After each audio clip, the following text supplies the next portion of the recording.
Welcome to this session on water, a renewable natural resource that makes sustenance of life on planet Earth possible. Water is a very precious commodity. Do you know why? Listen to me. Although 71% of the Earth's surface is covered by water, only a tiny fraction of this is fresh water. About 97% of the total available water is in oceans, which is too salty for drinking or irrigation. The remaining 3% is freshwater. Of this, 2.997% is locked in ice caps or glaciers, and only 0.003% is easily available to us as soil moisture, groundwater, water vapor, and water in lakes, streams, rivers, and wetlands. In short, if the world's available water were 100 liters, our usable fresh water would be only 0.003 liters, which is just half a teaspoon. Now, let us know about the use and overutilization of surface water and groundwater. The water cycle through evaporation and precipitation maintains different forms of water in nature. Fresh water mainly occurs in two forms, namely groundwater and surface water. Water that is found in streams, rivers, lakes, wetlands and artificial reservoirs is called surface water. Water that percolates into the ground and fills the pores in soil and rock is called groundwater. Saturated layers of sand, gravel or bedrock through which the groundwater flow are called aquifers. Most aquifers are replenished naturally by rainfall that percolates downward through the soil and rock. This process is called natural recharge. All aquatic ecosystems are used by a large number of people for their daily needs such as drinking water, washing, cooking, watering animals and for irrigating fields. At a global level, 70% of water is used for agriculture, about 25% for industry and only 5% for domestic use. However, this varies in different countries. India uses 90% for agriculture, 7% for industry and 3% for domestic use. With the growth of human population, there is an increasing need for larger amounts of water to fulfill a variety of basic needs. According to the report of World Commission on Dams, year 2000, the total annual freshwater withdrawal today are estimated at 3,800 cubic kilometers, which is twice as much as just 50 years ago. Studies indicate that a person needs a minimum of 20 to 40 liters of water per day for drinking and sanitation. Most people use more water than they really need during a shower or during washing of clothes. Many agriculturalists use more water than necessary to grow crops. Excessive use of chemical fertilizers and pesticides, release of industrial waste has greatly polluted the surface and groundwater. The Narayani River of Nepal has been polluted by factories located on its bank. This has endangered fish, dolphins, crocodiles and other flora and fauna of the region. Excessive use of groundwater for drinking, irrigation and domestic purpose has resulted in rapid depletion of groundwater, leading to lowering of water table and drying of wells. The continuous depletion of groundwater along the coastal regions often leads to the movement of saline seawater into freshwater wells, spoiling their water quality. When groundwater withdrawal is more than its recharge rate, the sediments in the aquifer becomes compacted and it is called as groundwater subsidence.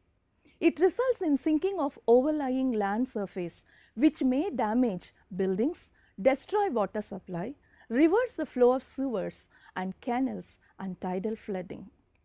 Surface water when overdrawn result in drying up of nearby wetlands. Now, let us discuss about floods and droughts. Global warming and El Nino winds have seriously affected the regional hydrological conditions. In some regions, there are unprecedented storms due to prolonged downpour and in other areas, long droughts due to the failure of one or more monsoons. Both floods and droughts are serious environmental assaults for centuries. However, what worsened the effect was deforestation and intensified use of river floodplains. As the forests are degraded, rainwater no longer percolates slowly into the subsoil but runs off down the mountainside bearing large amounts of topsoil. This siltation blocks the river temporarily, and when there are no wetlands in the floodplains into which the river can spill its excess water, the river swells, bursts its bank and engulf people's farms and homes. Again, during a good monsoon, the forest cover permits water to be held in the area, permitting it to seep into the ground. This charges the underground stores of water in natural aquifers and can be used during drought years. However, overutilization of groundwater, other human activities such as deforestation, mining, overgrazing, etc., has further increased the desert areas. Nowadays, conflicts over sharing of water between neighboring countries or between different states of a country is quite common due to increased demand for water. Yes, the world is heading towards a water crisis. According to a report of United Nations, some 80 nations, including India, and 40% of the world's population are already in the throes of a water stress. In India, many states like Rajasthan, Gujarat, Madhya Pradesh, Odisha, and Andhra Pradesh are in the grip of severe water shortage. There is a fierce battle for water among Jordan, Syria, and Israel for the share of river Jordan in the Middle East. I am sure you are aware of the Kaveri water dispute between Karnataka and Tamil Nadu that remain unsolved for the past 100 years. The Satluj Yamuna link canal dispute between Punjab and Haryana is not yet resolved. At this juncture, let us see the benefits and ill effects of dams. Increasing demand for water for intensive irrigated agriculture, for generating electricity and for consumption in urban and industrial centers has been met by creating large dams. Today there are more than 45,000 dams around the world. The dams like Bakranangal, Hirakund, Nagarjuna Sagar and Damodar have played a significant role in India's social and economic progress for the past 5 decades. Although dams ensure a year-round supply of water, they have serious environmental problems. They alter river flows, changes nature's flood control mechanism such as wetlands and floodplains, destroy the lives of local people and habitats of wild plant and animal species. Hearing all this, I am sure you will agree with me that safe water campaigns are essential to make people aware of the dangers of water scarcity. The better management of the world's water resources is the need of the hour. Can we see some possible measures to achieve this?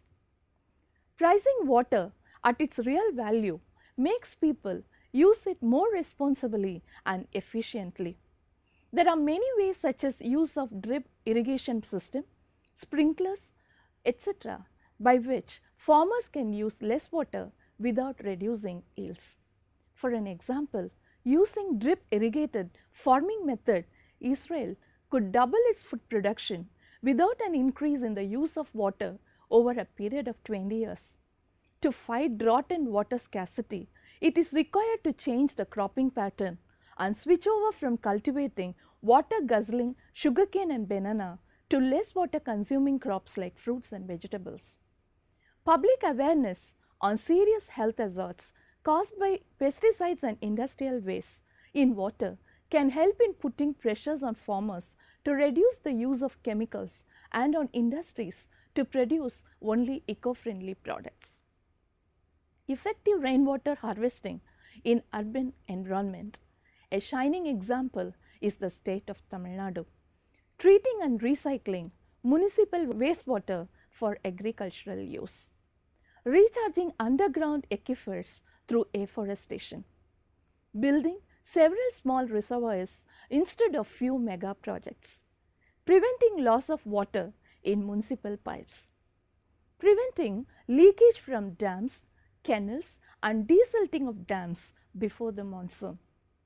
The best way of managing a river system is to leave its course as undisturbed as possible.